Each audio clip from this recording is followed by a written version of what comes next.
जय जय राधा वल्लभ श्री हरिवंश, जय जय श्री वृंदावन श्री वन चंद्र, जय जय जय जय श्री राधे श्री हरिवंश। राधा वल्लभ लाल की सदा जय हो। पूज्य गुरुदेव महाराज की सदा जय हो। बहुत बहुत स्वागत है आप सभी का। आज हम श्रवण करेंगे हरिवंश महाप्रभु के जितने भी कृपा पात्र हुए हैं उनके चरित्रों को। तो आज हम सबसे पहला चरित्र श्रवण करेंगे श्री नरवाहन जी का। ये सभी चरित्र इस प्लेलिस्ट में जितने भी चरित्र होंगे वे सब श्री हरिवंश महाप्रभु के कृपा पात्र होंगे। तो देखिए, साक्षात हरिवंश महाप्रभु की कृपा जिन्हें प्राप्त हुई उनके ही समकालीन ये सभी हुए हैं। तो बड़े ही आनंद का विषय है, बड़े ही सुंदर चरित्र हैं।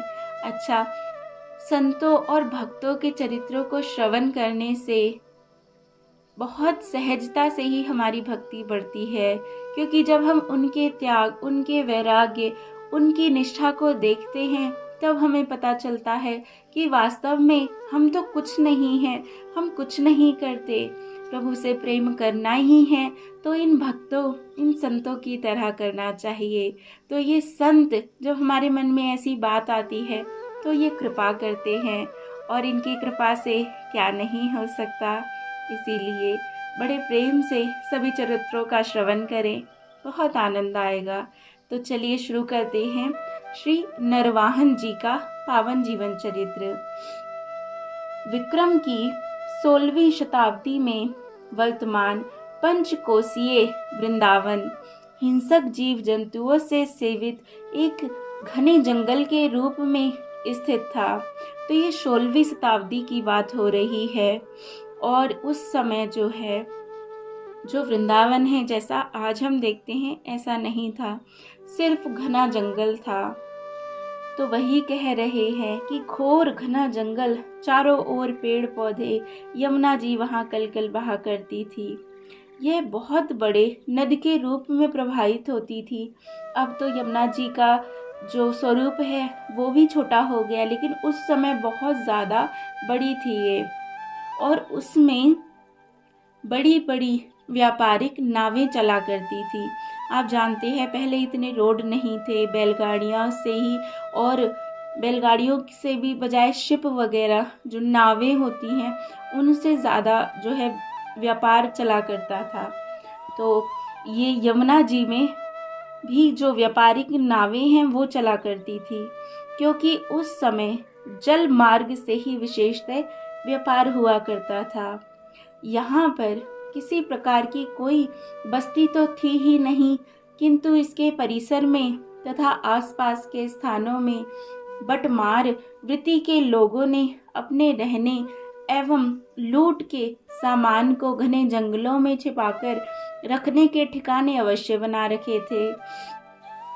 ये मसावी लोग श्री यमुना जी से गुजरने वाले व्यापारियों के सामान पर जकात अर्थात चुंगी, कर आदि लगाकर उन्हें वसूला करते थे, जिससे इन्हें काफी आमदनी हुआ करती थी।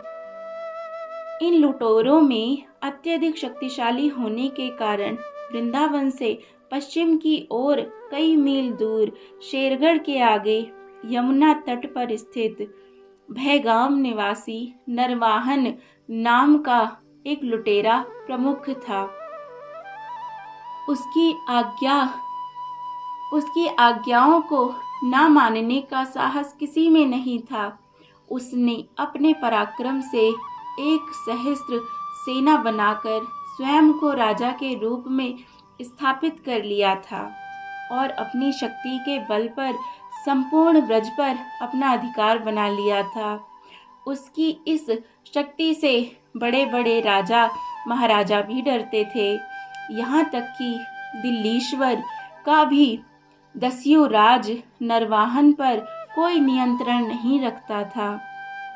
उन्हीं दिनों विक्रम संवत 1590 की कार्तिक शुक्ला त्रयोदशी के दिन गोस्वामी श्री हित हरिवंश चंद्र जी ने इस जनशून्य पंचकोसी वृंदावन में प्रथम पदन्यास किया था।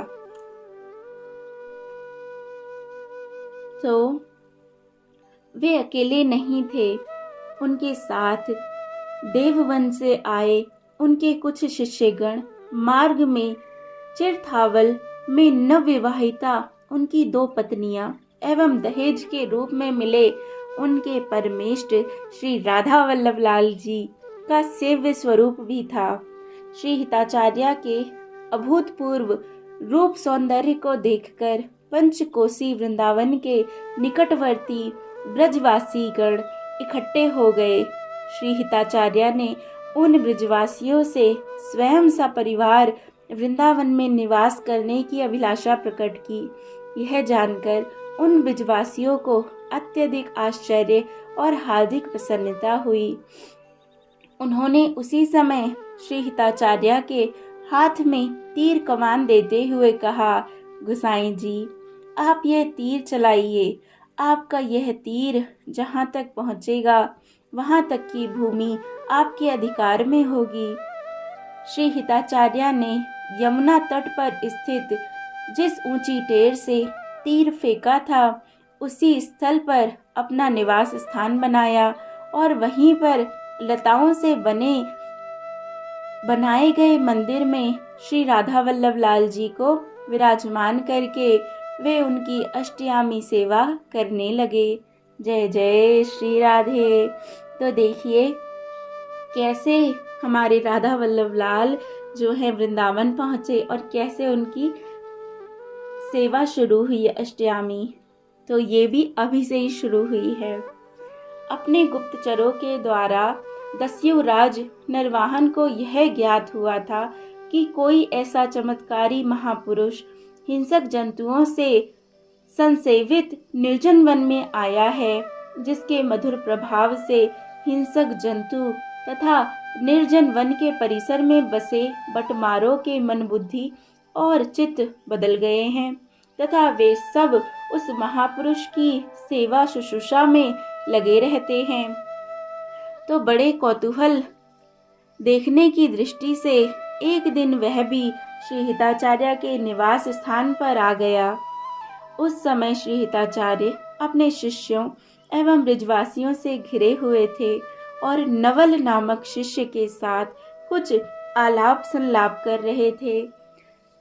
राजा नरवाहन भी श्री हिताचार्य के मधुर प्रभाव से अछूता न रह सका। वार्तालाप सुनकर उसे अपनी वृत्ति पर बहुत खेद हुआ। उसने अपना हार्दिक दुख प्रकट करते हुए श्री हिताचार्य से स्वयं को शरण में लेने की प्रार्थना की। श्री हिताचार्य ने उसकी निष्कपट वाणी सुनकर उसे मंत्रदान के साथ साथ मधुर उपदेश भी दिए, जिससे उसके जीवन में आमूल चूल परिवर्तन हो गया। नरवाहन जैसे खूंखार दस्यु के जीवन में इस परिवर्तन से पंचकोसी वृंदावन में निवास करना सबके लिए सुगम हो गया। उन्होंने स्वयं भी श्री राधा वल्लभ लाल जी के लिए मंदिर बनाने का संकल्प लेकर उसे अतिशीघ्र पूरा किया। श्री नरवाहन जी द्वारा बनवाए गए इस नए मंदिर में श्री राधा वल्लभ लाल जी को विक्रम संवत 1591 की कार्तिक शुक्ला त्रयोदशी के दिन विराजमान किया गया। उनका प्रथम पटोत्सव अत्यंत धूमधाम एवं विशेष समारोह के साथ मनाया गया। श्री नरवाहन जी ने श्रेष्ठ गुरु के आदेश से अपने मन के सारे प्रश्नों का समाधान पा लिया। अब वे अपना अधिकाधिक समय सेवा उपासना में देने लगे। अच्छे भावों के उदय होने से उन्हें स्वयं ही लगा कि चित्त निर्मल होता जा रहा है। धीरे धीरे वे राज्य कार्य से बिल्कुल निवृत्त हो गए और उनके कर्मचारी राज्य संचालन में उनकी जगह काम करने लगे।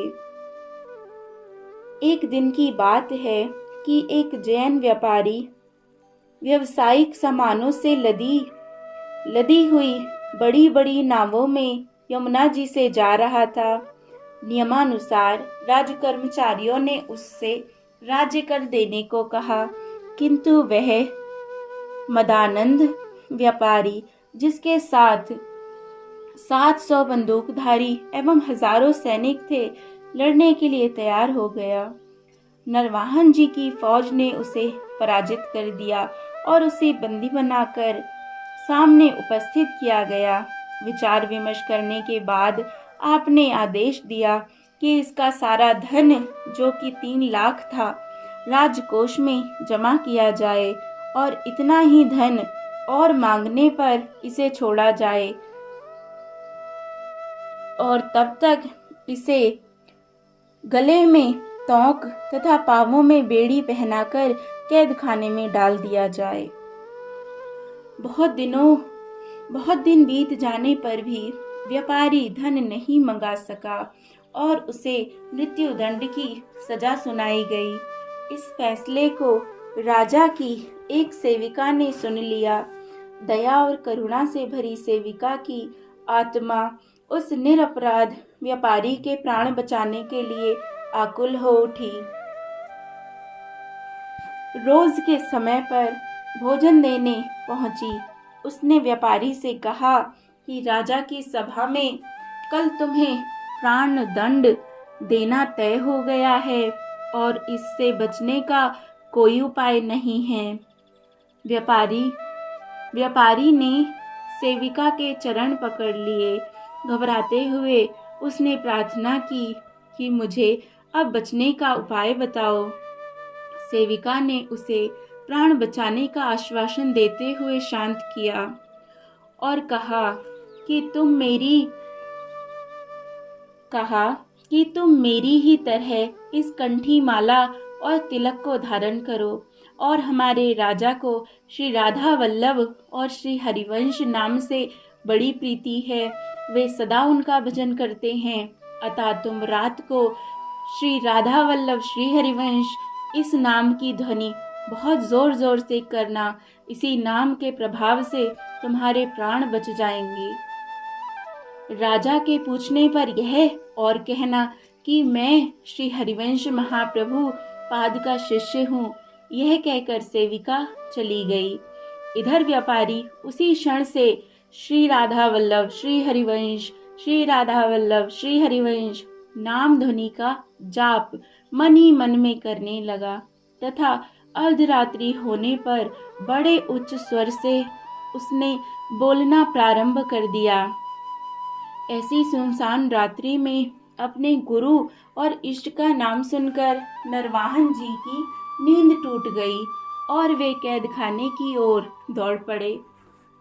वे व्यापारी के चरणों में गिर गए और व्यापारी से यह जानकर कि वह हित महाप्रभु के कृपा पात्र हैं, अत्यंत लज्जित एवं दुखी होकर व्यापारी से क्षमा याचना करने लगे और कहने लगे कि हमने आपको जहनी समझकर लूट लिया था।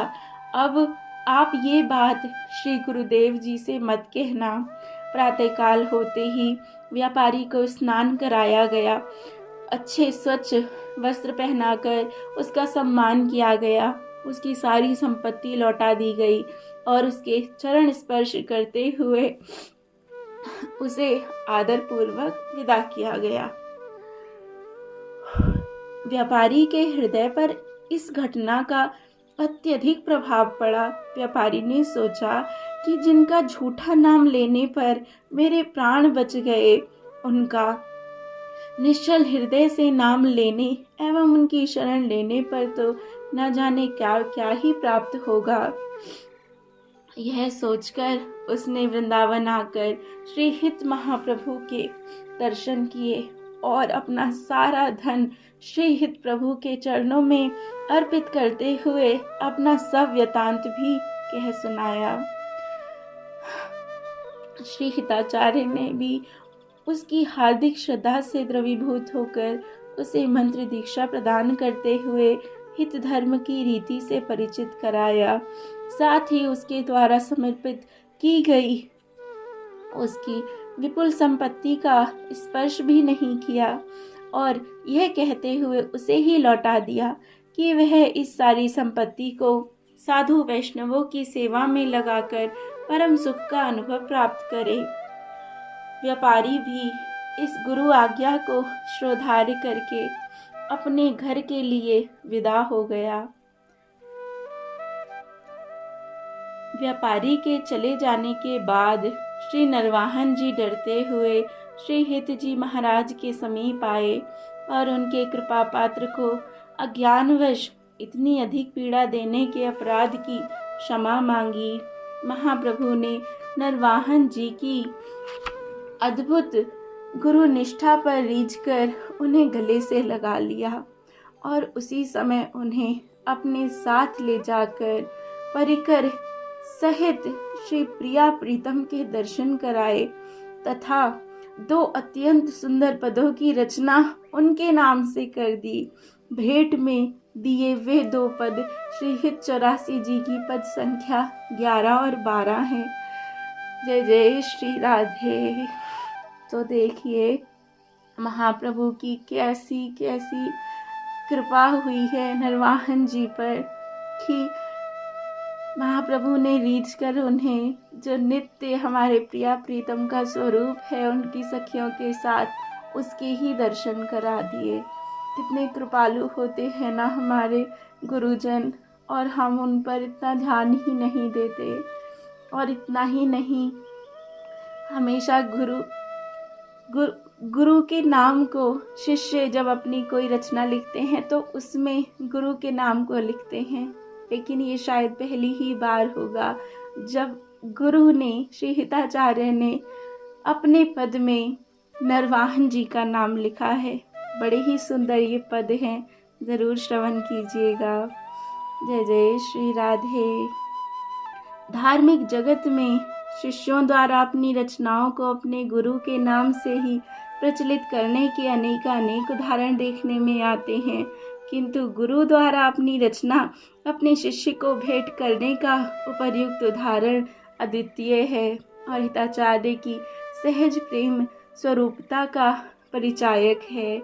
जय जय श्री राधे, जय जय श्री राधे, जय जय श्री राधे। श्री हरिवंश।